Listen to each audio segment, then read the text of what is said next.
Mum, this one's for you. What a wonderful part of Waltham Forest I've just found. Never knew this existed. This is up in Waltham Forest. I'm just going to do a very quick pan around here now before I get run over. A little junction, and as you can see, Lippets Hill is where I went with Dad and possibly you, where we went to that pub next to the helicopters, so about a mile away from there.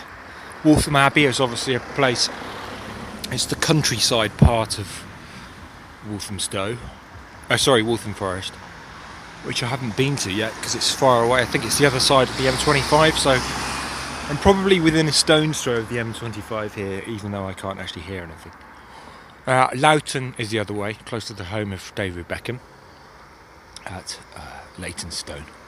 And Chingford is obviously where I used to live. High Beach, I have no idea what that is, but let's go and investigate. There, stay out in Waltham Forest. Join us. Okay, so I've reached the top of the hill there now. Definitely still in Waltham Forest. I've walked through there many times in the past when I was living in Chingford, but I've never actually ventured to the top of this. Now, as the angles fall down all around me, I'm at the peak, and what should crop up out of the mist but this old church there. So interesting that the church should be at the top of this hill. So there we are. That's the picture postcard for Waltham Forest. As ever, you can join us online on FM or on digital. I must admit, I've never been to Waltham Abbey before, so we're going to have, as long as it's relatively close, we're going to have a quick look at Waltham Abbey. As ever, you can join us. So here I am walking down now the hill of Waltham Forest towards Waltham Abbey. One thing that springs to mind for some reason, it reminds me very much here of Symonds Yacht. Slightly commercialised, very picturesque, tranquil with a hint of commercialisation.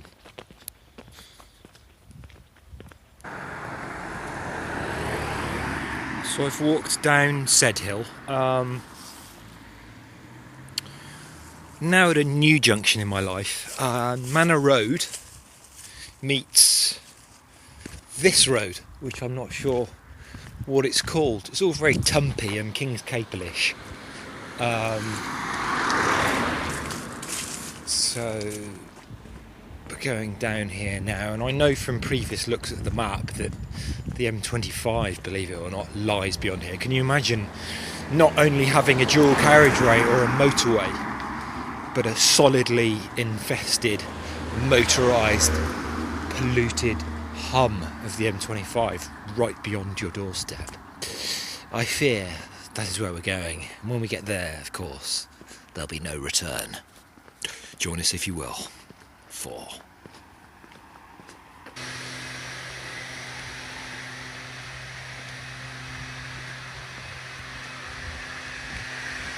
Okay folks, yet another new junction in my life, and now I'm at the finest green lane you'll ever see in your life.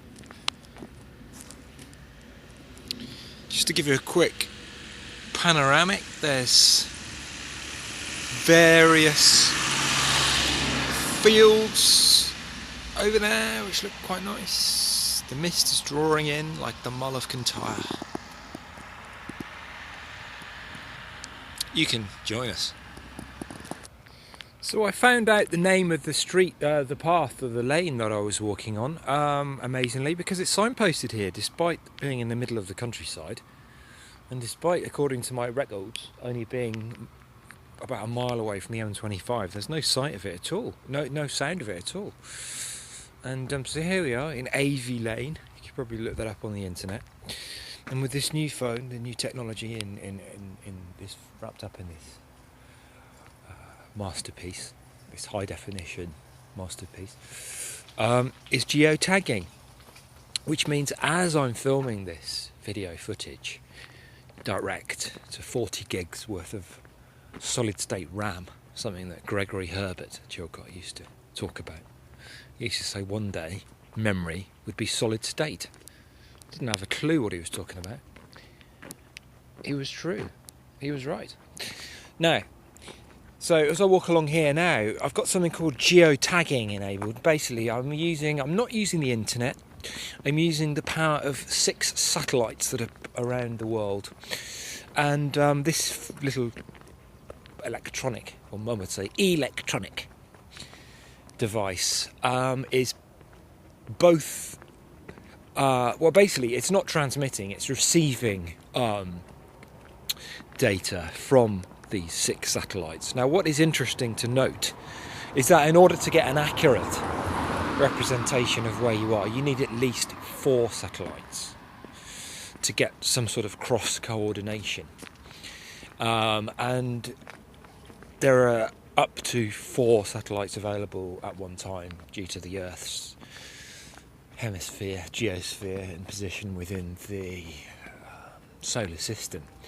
Obviously we're on an orbit, we might not feel it, but we are orbiting at the moment, and as we orbit, certain satellites come in and come out of view in the Western Hemisphere. So, as I'm recording this, it's almost space-like and futuristic and James Bondish that more exact trackings are being recorded in something called metadata, which is a data file that accompanies this video clip.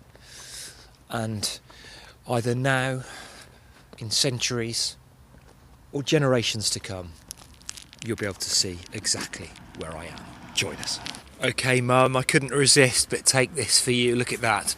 An inviting path, complete with signpost, style, and even a concrete, something out of the 70s or 80s. I don't recall these being erected these days, but something there saying public footpath. And how inviting that is. With the cows mooing in the distance and the trees swaying gently in the breeze as the mist rolls in. You're joining us here in Waltham Forest as we continue a yet uncharted mission in to the depths of the M25. Okay, having just filmed that clip there for Mum, I thought I'd do something for Dad. Can you work out what this is? It's something that's cordoned off. It looks like a load of plastic snakes. And what are they doing here? And what's more, what are they doing blocking the road? Join us. I guess you could only film this sort of clip at this time of year, autumn. I've just noticed a massive Dad, how do you fancy that with some eggs? Is that edible? This is very Herefordshire-ish, isn't it? Open, almost desolate, barren landscape with the occasional bird and tree-lined hedgerows, and peaks and troughs of the meandering countryside ahead of us is where we venture. If you dare to, join us. It's rather nice there. Not only another stile and footpath sign going into the unknown and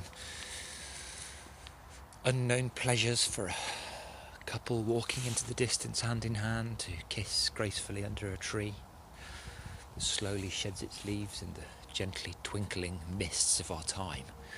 I thought the main reason for doing this would be to capture that lovely mown, well, it looks like mown leaves. It's the only place of the world where the leaves moan. This is Waltham Forest. This is a tree. This is a journey. Join us. It's strange, in amongst this tranquility, although you can hear a plane above, there is a definite distant roar now. Perhaps half a mile to a mile away. Incredible. Not only Britain's but Europe's busiest road.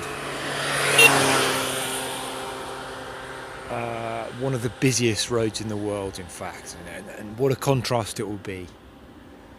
What a paradigm, a paradox, and a something else, and a complete polarisation from these mere seedlings in this field to the concrete jungle that lies ahead. Join us. As the don't worry, Mum, I'm on an official public footpath. As the noise now breaks through the almost tangible steelness of the unfolding mist and fog in the background. We are so close now you can almost touch the smell of the pollutants. Within minutes we will be one of the world's biggest orbitals. Join us. Okay folks, look at this upon as the run-up, the final frontier of countryside and open farmland before we hit the freeway. Now, what is interesting here now, the noise, although may not be loud in decibels, has a certain depth and resonance to it that you can actually feel. You know, it's as if there's some sort of miniature earthquake going on, and all around me, at least left, right and ahead of me, so about 180 degrees worth of rumble right now. And as I said, it's just so encompassing. It's like being on the front row of a movie, watching big speakers with plenty of bass. It really is quite an interesting experience to be subjected to this after the tranquility time of the countryside. Join us now on our final steps, if we can make it, and we'll try. Join us. If you've got this far, you may as well join us. Ladies and gentlemen, as we walk across along a desolate old road that is now dominated by weeds, rabbits, trees and tidbits, I bring you, I don't need to say anymore, the noise will speak for itself.